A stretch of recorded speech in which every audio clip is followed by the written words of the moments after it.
Welcome to the Lynn Miller Room in this edition of the Eagles Sports Coaches Show. Softball getting ready to get on a plane and fly to Miami, Florida as the softball Eagles will begin on Friday in tournament in Miami. David Williams has joined us now for our first segment. And, Coach, after all the fall practice and the winter and getting ready for the season, you have to be happy with counting down the final hours to the season. A lot of excitement right now. We are just a couple days away from opening the 2013 season. We've been going hard since we got back from Christmas break for about a month now. I think everybody's getting that itch. They're ready to play a game. Everybody's kind of over-practiced a little bit, want to face some outside competition and really get going. Yeah, it's all. I guess right now it's kind of stir crazy a little bit because you faced yourself and the girls have been working extremely hard, and just to see someone else with a different color uniform is going to be good. Yeah, it'll be really exciting just from the standpoint, like you said, we've been scrimmaging a lot against ourselves.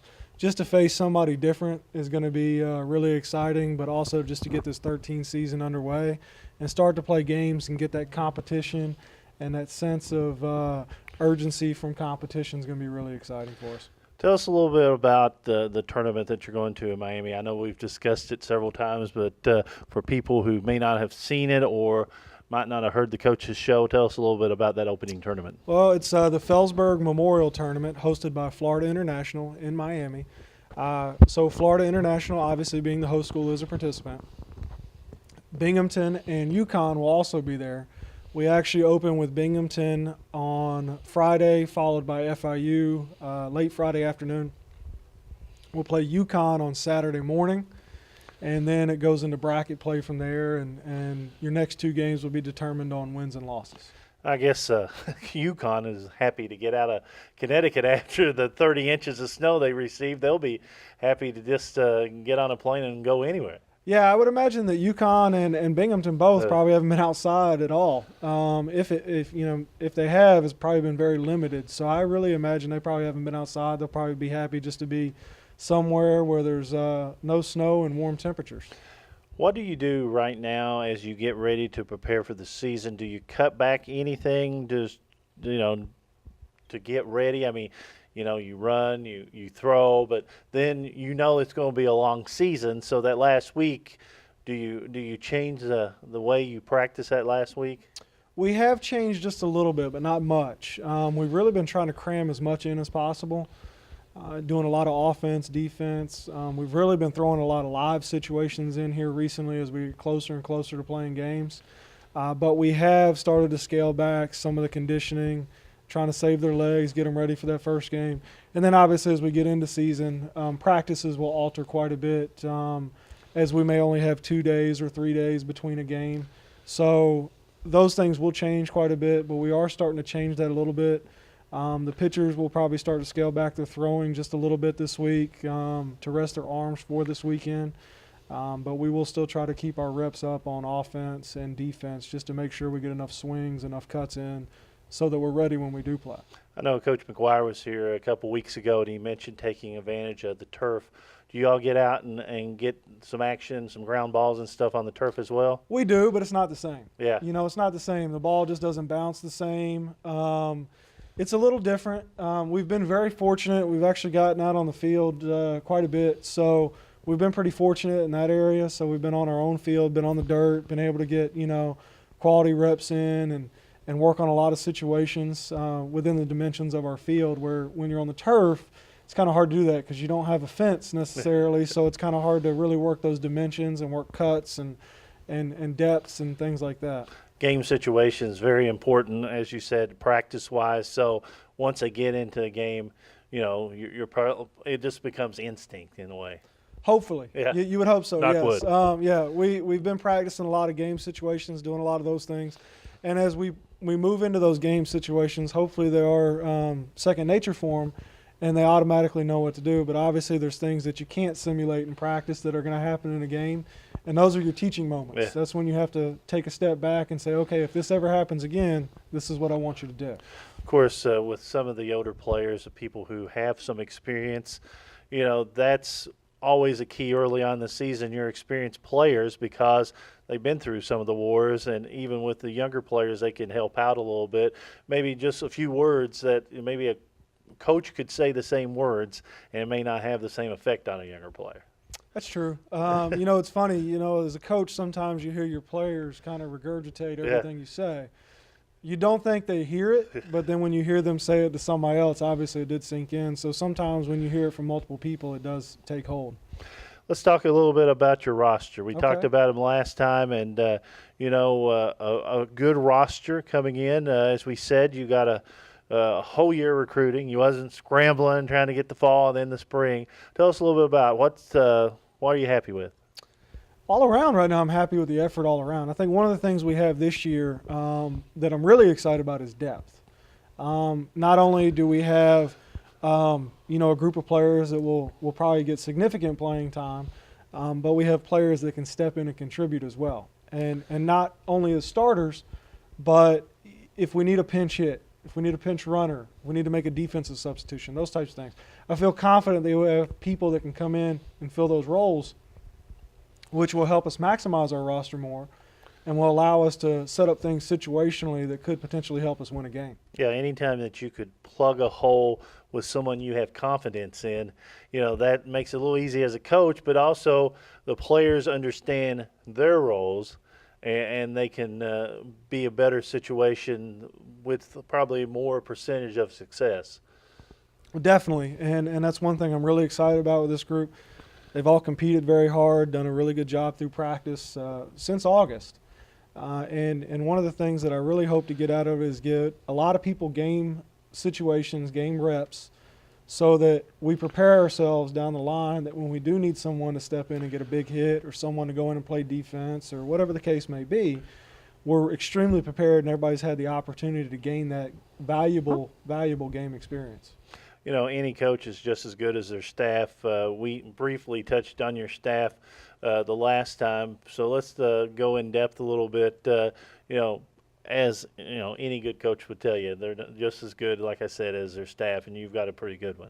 Yeah, I think we do have a good staff. Obviously, we have some young coaches, but they bring a lot of energy and a lot of excitement to everything. Jen Giles is in her second year, and she's our pitching coach, and I think she's done a really good job communicating with the pitchers on expectations. I think this year the pitching staff understands more of what is expected of them.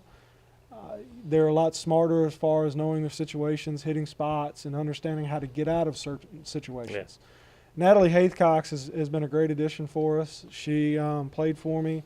She understands what it is that I want, but she's done a good job with our outfielders. And, she's going to do a really good job overall as a coach. She understands offense. She was a great offensive player herself. She understands the defensive side of things as far as how we want things covered. So I think she's going to help communicate that well and be a really valuable asset to us, both helping see things on the offensive end and the defensive end as well. As you head into the first part of the season, is it like any softball, baseball sorts that the pitching is always a little better than the hitting early on, or what have you seen over your years? I would say that's a correct statement. Typically, you wait for your hitting to catch up, and then people kind of hit their peak offensively mid to late season. Now, you would love everybody to just come out. Exactly, and, exactly. And it's kind of one of those things. It's hard to tell at this point. Yeah. It's really hard to tell at this point because our pitchers have been facing the same hitters since August. Yeah. So there's no guesswork involved. Yeah. The hitters know what to expect. The pitchers know what the hitters are going to do.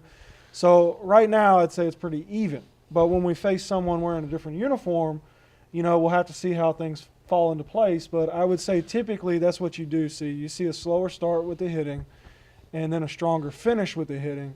Part of that also comes into play. Pitchers get worn down as the season goes on. They're not as fresh as they were at the beginning.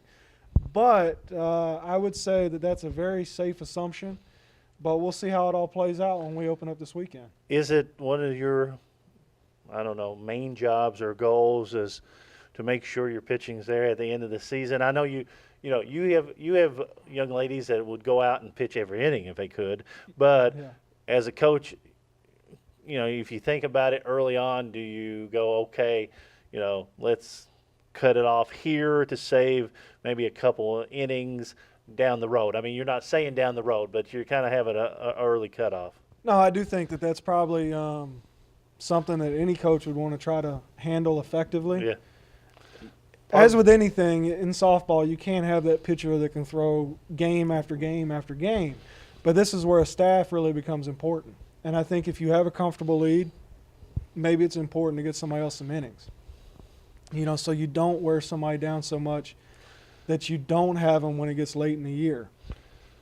Unfortunately, sometimes you're not in that situation. Yeah. But, ideally that would be the situation. You would want to be in the situation to make sure that, you're resting all your pitchers so that they're all as fresh as possible by the time you get to the end of the year. And you do want to manage that as best as possible. And I do think that early on it's extremely important, especially when they haven't thrown a lot of innings. Maybe if you're playing in cooler weather, you really want to try to, do damage control on their arms. You're going to Miami, and we haven't had heat in a long time, it seems like. Do you worry about that? Do you have to make sure the training staff not harps, but kind of reminds the young ladies, okay, we're going to be in Miami. You're going to have to drink a lot more fluid. You don't want to get dehydrated. Actually, it's funny that we actually did tell them yesterday, make sure they started drinking water. But I've also joked a little bit because we've had some cooler, drier air. Yeah. And I've joked and told all of them I'm going to stick them in a sauna before we leave so they can get used to it. Because I guess it was last Thursday, it was 63 and sunny, and a couple of them were sweating. And I said, what are you going to do next week in Miami? But that is something that we do need to be cautious of. But at the same time, I also feel like in the sport of softball, it's not as bad as what you would see in a football game or something like that. Really, the main concern there for hydration would really come into play for the pitcher and the catcher, since they're constantly involved and constantly moving. Yeah, it'd be hard to start out. If you're a pitcher and catcher and you're used to working in the gym most of the preseason to get ready, and you look outside and it's 20, 30, 40 degrees, and then you go down and it's 85 degrees and you're squatting for 200 pitches in a game. So, I can understand that. But take a look at your schedule besides the Miami tournament. I mean, you go to Wilmington, North Carolina, Johnson City, and then the Campbell tournament, and then you're back home on March 12th.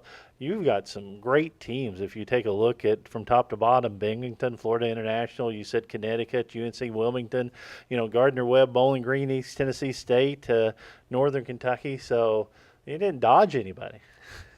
Well, no, when we actually have no control over the tournaments. Yeah. We just enter them, and then who's in it, you get placed against. But we definitely try to create somewhat of a balanced schedule. So that we could prepare ourselves as we open OVC play. So we try to play as many different opponents as possible so that we can prepare ourselves for any obstacle that may come while we get into the Ohio Valley Conference. Well, what have you heard on the OVC? I think I asked last time when we got sidetracked.